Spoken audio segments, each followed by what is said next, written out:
11ನೇ ಪ್ರಶ್ನೆಯನ್ನ ಗಮನಿಸಿ. ಪಾದದ ತ್ರಿಜ್ಯ ಆರ್ ಮತ್ತು ಓರೆ ಎತ್ತರ ಎಲ್.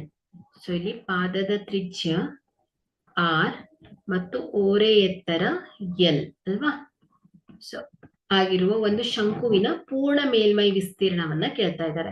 ಸೊ ಶಂಕುವಿನ ಪೂರ್ಣ ಮೇಲ್ಮೈ ವಿಸ್ತೀರ್ಣ ಅಂದ್ರೆ ಏನಾಗತ್ತೆ, ಅದರ ಪಾದದ ವಿಸ್ತೀರ್ಣ ಮತ್ತು ಪಾರ್ಶ್ವ ಮೇಲ್ಮೈ ವಿಸ್ತೀರ್ಣದ ಮೊತ್ತವೇ ಏನಾಗುತ್ತೆ, ಈ ಒಂದು ಶಂಕುವಿನ ಪೂರ್ಣ ಮೇಲ್ಮೈ ವಿಸ್ತೀರ್ಣ ಆಗತ್ತೆ.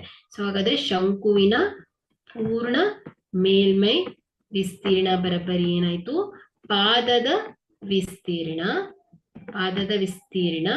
ಪ್ಲಸ್ ಏನಾಗತ್ತೆ, ಪಾರ್ಶ್ವ ಮೇಲ್ಮೈ, ಈ ಒಂದು ಶಂಕುವಿನ ಪಾರ್ಶ್ವ ಮೇಲ್ಮೈ ವಿಸ್ತೀರ್ಣ ಆಗತ್ತೆ.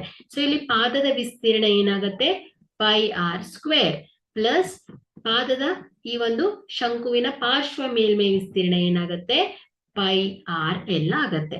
ಸೊ ಇದನ್ನ ಎರಡರಲ್ಲೂ ಕಾಮನ್ ಅನ್ನ ಹೊರ ತೆಗೆದಾಗ ಪೈ ಇಂಟು ಆರ್. ಸೊ ಇಲ್ಲಿ ಏನು ಉಳಿಯುತ್ತೆ, ಆರ್ ಪ್ಲಸ್ ಎಲ್ ಆಗತ್ತೆ. ಸೊ ಇದೇನಾಯ್ತು, ಶಂಕುವಿನ ಪೂರ್ಣ ಮೇಲ್ಮೈ ವಿಸ್ತೀರ್ಣ ಆಗತ್ತೆ. ಹಾಗಾದ್ರೆ ಏನಾಯ್ತು, ಇಲ್ಲಿ ಬಿ ಏನಾಗತ್ತೆ, ಈ ಒಂದು ಪ್ರಶ್ನೆಗೆ ಸರಿಯಾದ ಉತ್ತರ ಪೈ ಆರ್ ಗುಣಿಸು ಆರ್ ಪ್ಲಸ್ ಎಲ್.